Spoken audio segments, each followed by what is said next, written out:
hello there, friends, and thank you for joining me today for a mini training all about how to build authentic relationships in the virtual classroom. My name is Tony Mullins, and I am a content creator and little people fanatic.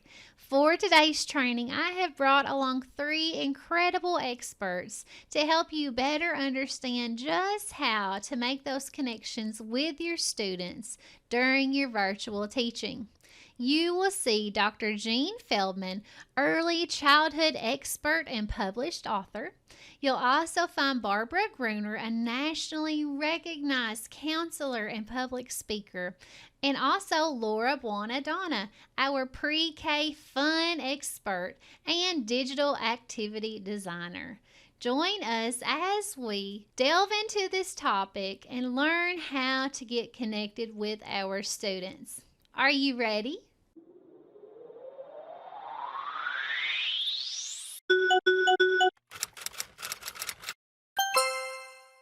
Hello, ladies. It is so good to be back together with you. I feel like we have created an eternal bond because we have worked so much together this summer with our virtual classroom survival guide. Yay! Guys, I'm going to give each of you a moment to tell us a little more about yourself. Please include any information where people can contact you to learn more from you in the future. So if you don't mind, I'm going to start with Dr. Jean. Well, I am old as dirt. In fact, somebody wrote on my Facebook page, I thought she died, but I did not. But one advantage of being in education for 50 years is I have lots of things to share with you. And one of my favorite sayings, we're so busy trying to give children things we didn't have that we are failing to give them what we did have.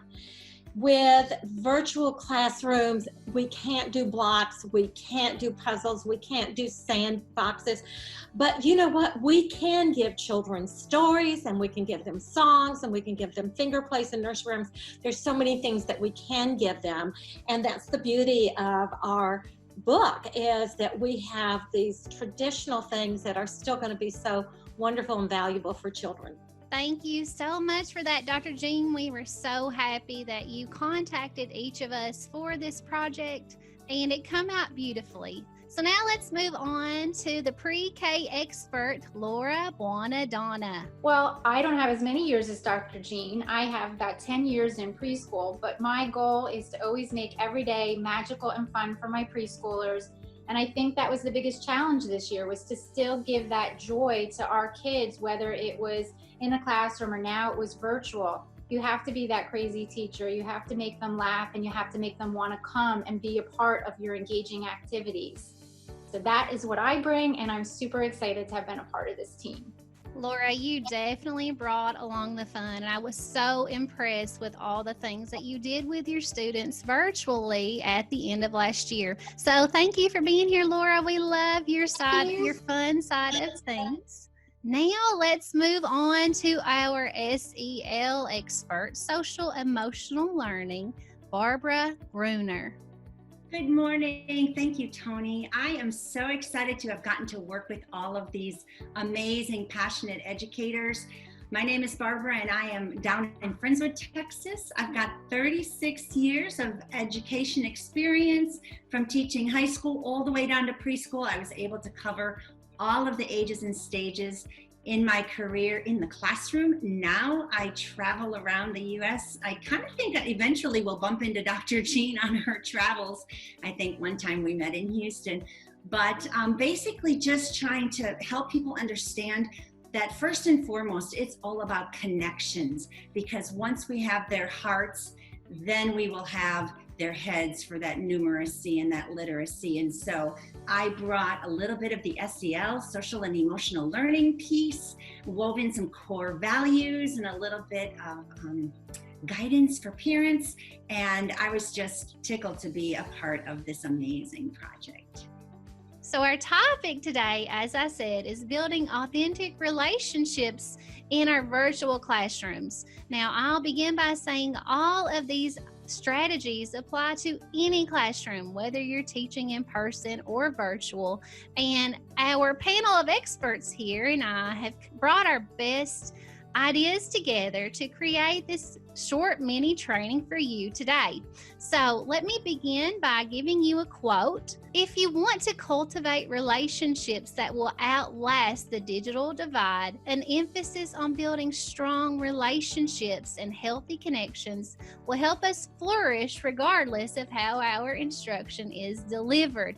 I just love that, and it is so, so true. So what we're going to give you today are 5 strategies to help you do just that. Build those authentic connections with our students. That way we can teach them best.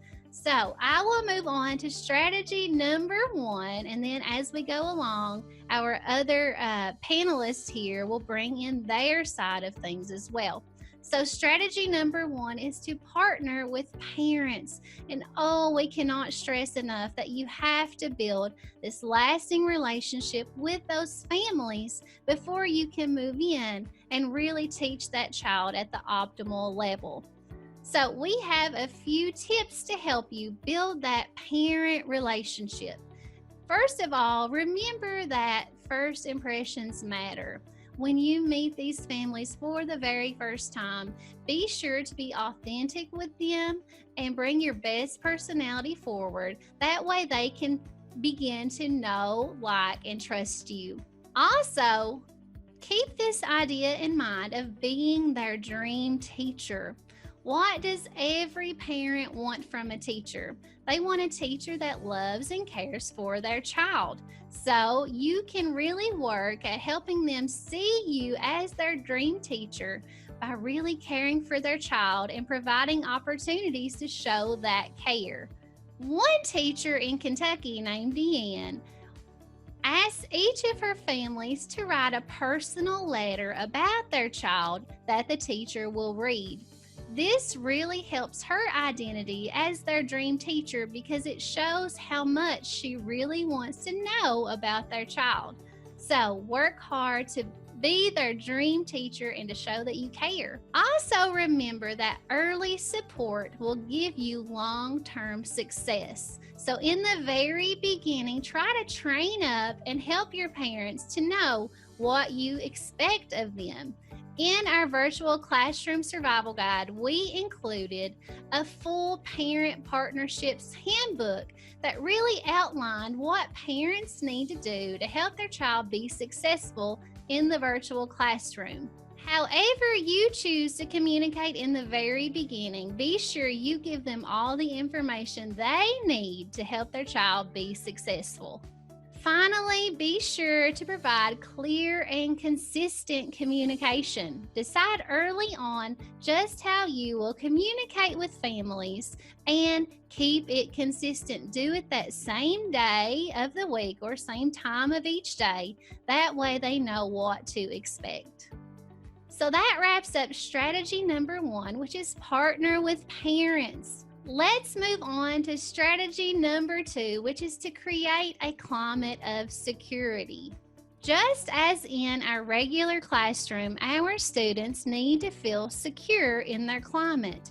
For younger students who have very little experience in the classroom, this is truly key and requires some planning and preparation on your part. So here are some tips for creating that climate of security.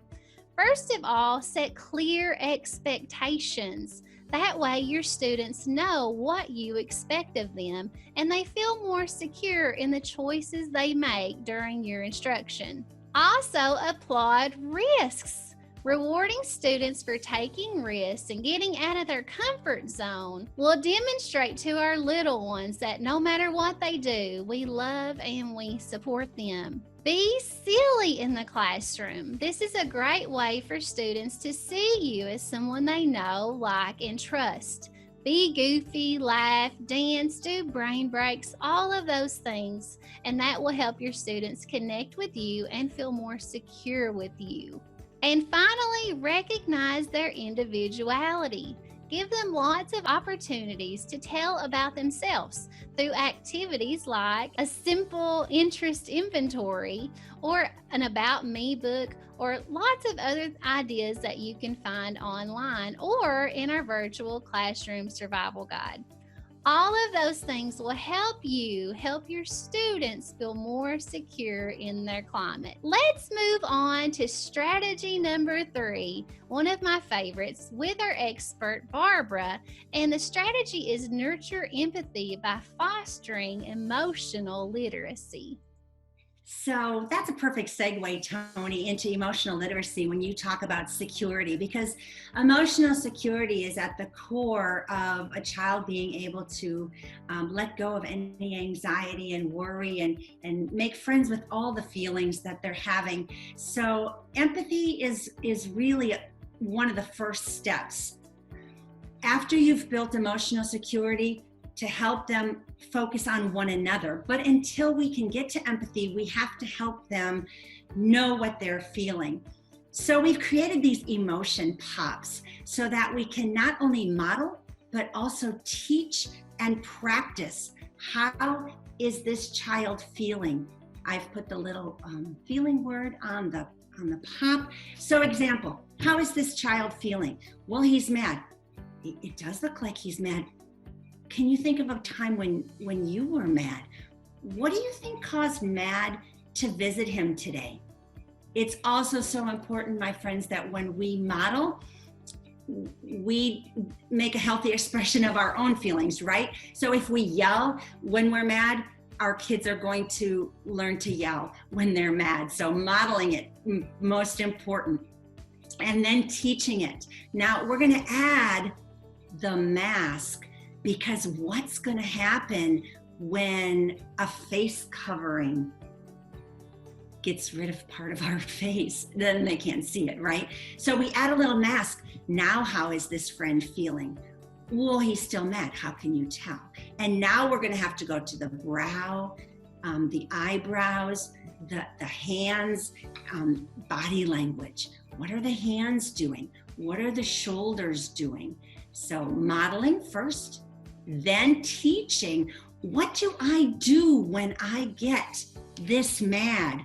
Or what do I do with my silly? We can put it on an O-ring or on the stick.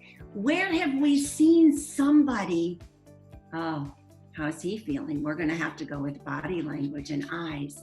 When have we seen somebody feeling like that? Because as we build emotional literacy, then empathy will come. What we also know is that when anxiety is up, empathy is down. So if we want to engage relationally and build that empathy, emotional literacy has to come first.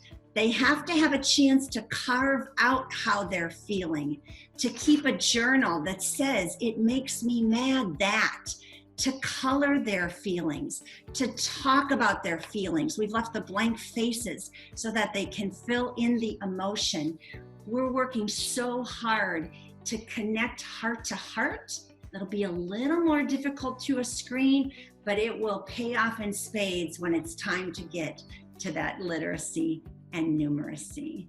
Wonderful information, Barbara. Thank you so much for telling us how to do that and for encouraging us to model that emotional side of things for our students to see. I agree, that is so, so important. So thank you, Barbara. Let's move on to strategy number 4, which is to utilize purposeful play to engage and connect. And we have the expert of play, and that is Miss Laura. Thank you.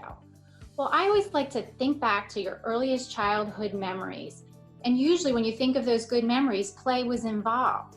And Nacy tells us that there are 5 elements to have in meaningful play.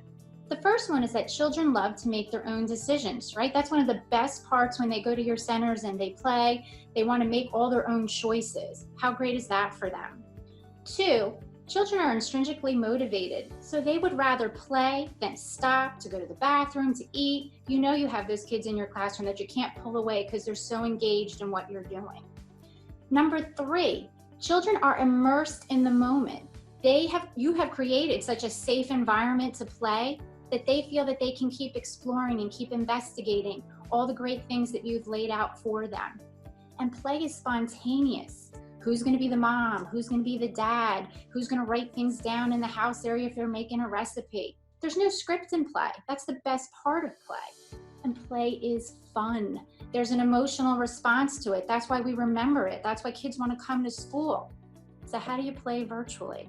Well, you have to plan engaging, memorable activities. Just because it's online, you can't stray away from that. You can't be afraid. You have to celebrate the birthdays. You have to celebrate the holidays, all the engaging special occasions that you normally would have in your classroom. Use props, use wigs, bring it all. Be that special teacher that's going to bring that joy. Because if you feel the joy, they're going to feel your joy, and they're going to want to come and be a part of your virtual classroom. And in our book, we have a chapter on just for fun. We give you lots of tips on games that work really well virtually and how to build that engaging and fun environment. Way to go, Laura, with purposeful play tips for us to use in the virtual classroom. All right, let's move on to strategy number 5 that can help us build those authentic relationships, and it is to keep on singing. And we have the queen of song here to tell us all about this strategy, Dr. Jean. If you know your teacher loves you, blow her a kiss. If you know your teacher loves you, blow her a kiss. If you know your teacher loves you and she'd really like to hug you. If you know your teacher loves you, blow her a kiss. And that's just a good example of how music will pull children in and make them feel special and accomplish some of these other goals that we have. Music and movement are the most convenient way for children to learn. And with virtual classrooms, we want children to learn actively and interactively. Actively, the more senses we engage, the more likely the message is going to get to the brain. And that's the advantage of music and movement. And interactively, we want children to cooperate and collaborate with their friends. There you go again with the music and the movement. And almost any skill that you want children to develop, whether it's letters or numbers or sight words or whatever, you can do it with music and movement. And we have all of these ideas in our book. When you sing, your brain emits endorphins. It makes you happy.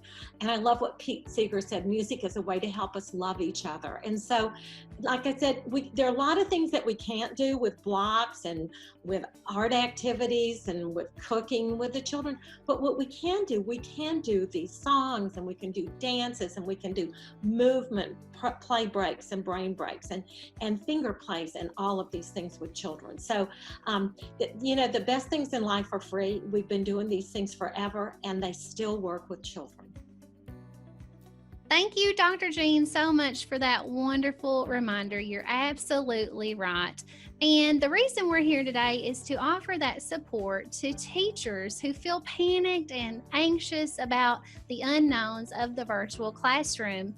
And what you need to remember is that these old, tried and true strategies still apply. It may take a little bit of reworking around to fit your virtual side of things, but our guide has all of these ideas plus more with a toolkit of resources that you can use immediately in your virtual classroom. So we'll say if you want more help than we've provided today, to please jump over and check out the Virtual Classroom Survival Guide.